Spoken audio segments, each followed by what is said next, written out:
saiu uma pesquisa novinha, acabou de sair uma pesquisa da GERP, tá bom? Hoje, dia 24, eu tô gravando essa matéria aqui, dia 24, hoje, às 11h30, tá bom? E tá aqui, cara, o resultado da pesquisa da GERP. Lula tem 37% e Flávio Bolsonaro 34% no primeiro turno, segundo o que a GERP está trazendo para nós, tá bom?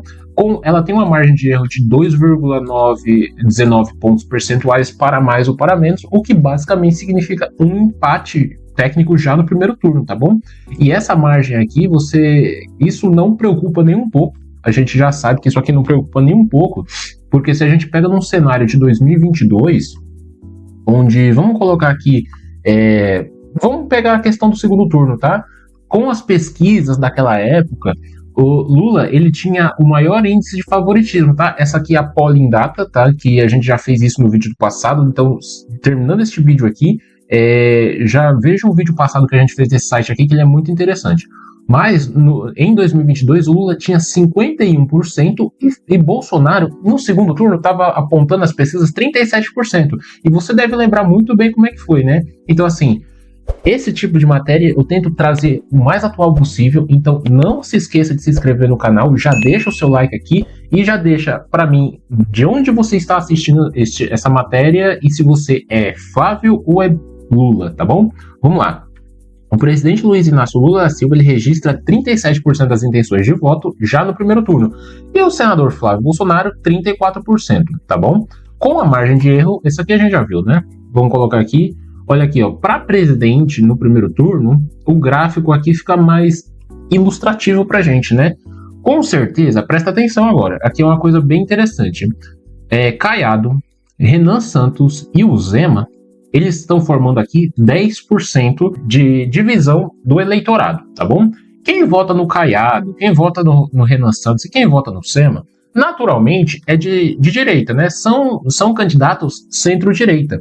Mas é porque não necessariamente eles querem que Flávio ganhe.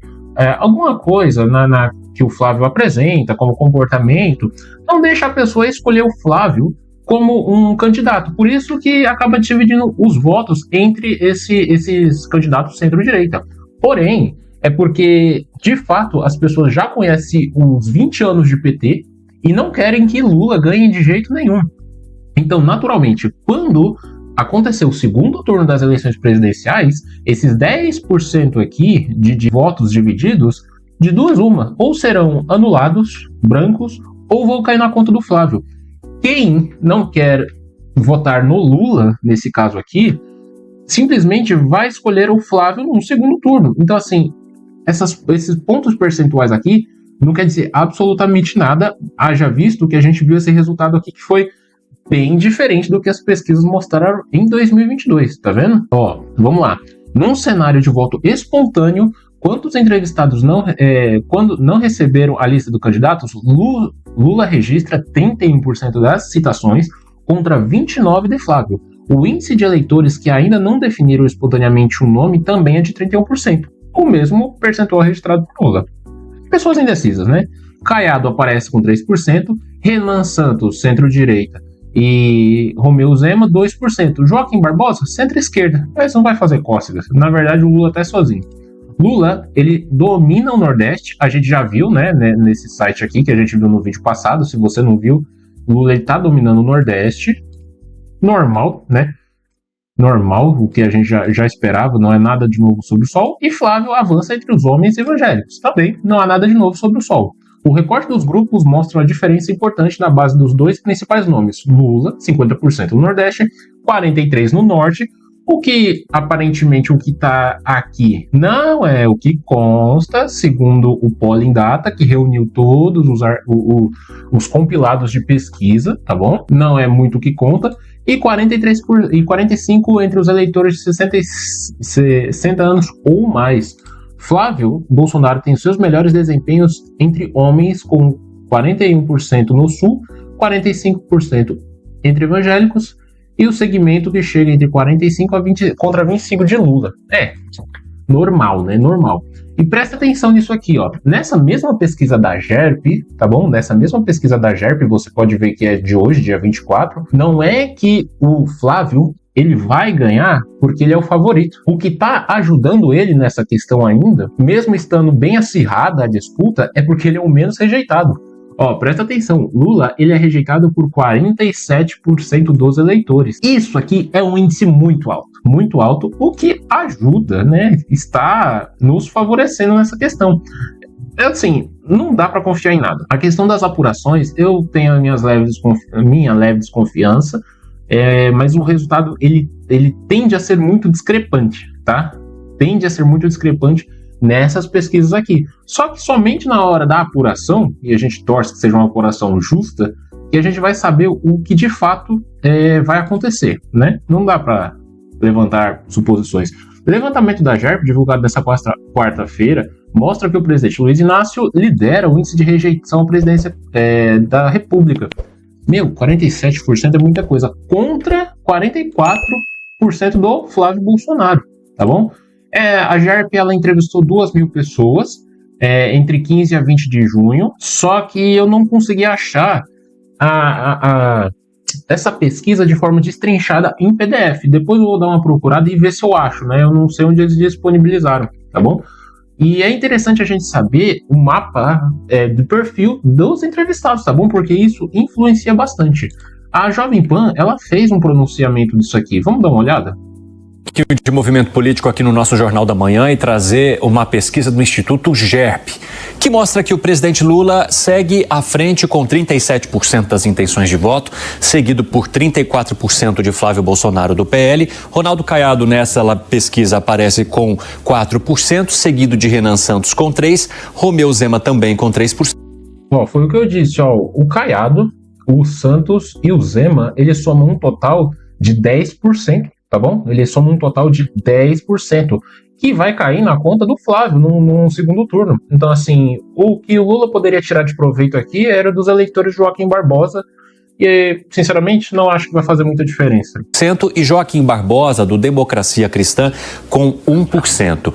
Essa pesquisa, ela tem confiabilidade de 95%, ouviu mais de 2.000 eleitores ao redor do país, tem 2,19% de margem de erro para mais ou para menos. E a gente tem também aqui um cenário de segundo turno, né, Bia? Tem 3 ensaios, né, nesse levantamento. Cenário 1, colocando o embate direto entre Flávio Bolsonaro e Lula. Segundo o GERP, Flávio Bolsonaro do PL teria 42%, Lula do PT 40%. Só que se a gente pegar 2,19% de margem de erro, eles estão ali tudo misturado. Tecnicamente. É o que eu tô falando. O Lula, se ele perder é porque ele é o mais rejeitado e não porque ele é o mais favorito. Porque nem o Romeu Zema, nem o Caiado, que são grandes nomes aqui, estão tecnicamente empatados com a margem de percentual de 2,19, estão empatados com o Lula num segundo cenário. Então, assim, o Lula ele vai perder por conta da rejeição e não por conta do favoritismo. Empatados, ainda assim muito diferente dos últimos levantamentos que a gente tem mostrado. No cenário 2, Lula do PT contra Romeu Zema. Lula venceria com 39%, Zema aparece com 36% do Novo. No terceiro cenário de segundo turno ensaiado pela pesquisa GEP, Lula do PT aparece com 39% e Caiado do PSD com 38% das intenções de voto. Registro dessa pesquisa, BR 09657/2026. Tem também rejeição. Vamos dar uma olhada nessa rejeição estimulada. Quando os candidatos são apresentados aos eleitores, eles dizem em quem não votariam de jeito nenhum. A rejeição do presidente Lula está maior, com 47%, depois vem a de Flávio Bolsonaro com 44%. Mas se a gente colocar aqui a margem de erro, mais uma vez... Tem uns candidatos aqui que você nem faz ideia de onde vem, né? Samara Martins. Quem que é Samara Martins, cara? Cabo Daciolo, coitado. Toda eleição ele tenta, mas...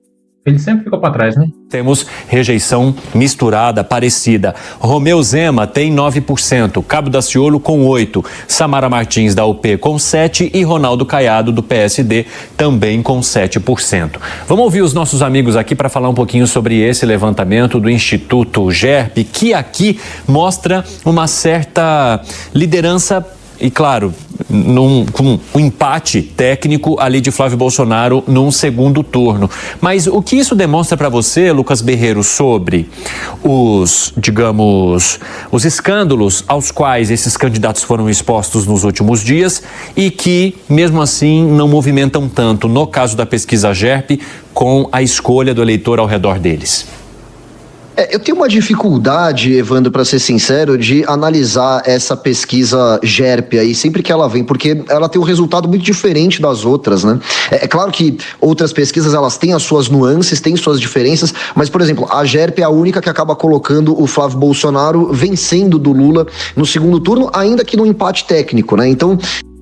Mas será que não é porque a GERP, talvez, não estou dizendo que ela é confiável, mas talvez ela não faça uma pesquisa um pouco mais independente, um pouco mais justa? É uma pergunta, porque a gente sabe que boa parte dessas empresas de pesquisas que contratam essas pesquisas é porque tem um interesse por trás. Fica difícil analisar se houve de fato, né, uma melhoria na imagem do Flávio Bolsonaro por conta daquele escândalo com o Jacques Wagner que a gente comentou recentemente e tudo mais, ou se é apenas o fato da GERP costumeiramente ser diferente das outras pesquisas. O que nós temos que analisar também é uma questão de metodologia. Por que algumas pesquisas acabam sendo mais problemáticas que a outras? Eu nem coloco necessariamente a GERP aqui, né? Mas tem algumas pesquisas que ainda usam métodos muito atrasados, né, para coletar os seus dados. Por exemplo, alguns institutos de pesquisa fazem ligação para telefone fixo. Veja, se você liga num telefone fixo à tarde na casa de uma pessoa que está em casa e que ainda por cima atende o telefone fixo, tem toda uma parcela da população que você acaba não ouvindo muito bem, né? Ou outros institutos que acabam fazendo Quando eles fazem uma pesquisa assim, não tem como você ouvir o Brasil inteiro. Você vai pegar uma determinada amostra populacional e é interessante que essa amostra ela seja equilibrada. O que a gente vê que na maioria das pesquisas não não estou querendo dizer nada, mas a gente sabe que a maior parte do eleitorado feminino vota no Lula, não necessariamente vota no Flávio ou no Bolsonaro, no caso, nas épocas das eleições passadas. Então, assim, você tem que equilibrar as nuances. Por exemplo, a maior parte do Brasil é mulher, então que seja 47% homem, 53% mulher, entendeu? E que haja um equilíbrio entre norte, nordeste, sul, centro-oeste, sudeste, que tenha um equilíbrio de poder aquisitivo, que tenha um equilíbrio de escolaridade. Então, assim, dentro de 2.000 pessoas onde a GERP escolheu, ele tem que fazer o equilíbrio. É uma amostra. Por isso que existem os erros percentuais, tá bom? Visitas presenciais e tal, também pega uma parcela muito específica da população. Então tem todo um problema de metodologia nesse sentido. Tanto é que recentemente veio a Atlas, né, que foi muito elogiada ao redor de todo o mundo, porque eles utilizam a pesquisa mais moderna por meio da internet, né, e por isso conseguiram acertar diversas previsões ao redor de todo o mundo, né. Talvez seja o momento de vários desses institutos de pesquisa entenderem que há uma necessidade de renovação, de renovar o método de coleta de dados, porque nós já não estamos mais no mesmo mundo que estávamos 10 anos atrás, por exemplo, 15, 20 anos atrás. Há uma necessidade desses institutos se renovarem, né? Exato. Beraldo, aquele 1 minutinho para você também trazer a sua avaliação sobre a pesquisa. Eu sou menos otimista com a boa vontade dos institutos de pesquisa do que o Merreiro. Eu vejo que os institutos de pesquisa não têm absolutamente nenhum compromisso com a realidade, são contratados por empresas que hoje têm interesse em determinado resultado da eleição. Concordo 100%. Hoje, infelizmente, eu não consigo confiar de forma 100% nessas pesquisas. A gente sabe que existe uma grande parte de manipulação por conta de interesse, que é o que ele está apontando aqui. Veja que no Brasil aí banco passa a contratar um instituto de pesquisa, quer dizer, as pesquisas sequer são mais contratadas pelos veículos de imprensa, aqueles que querem fazer uma análise política do cenário.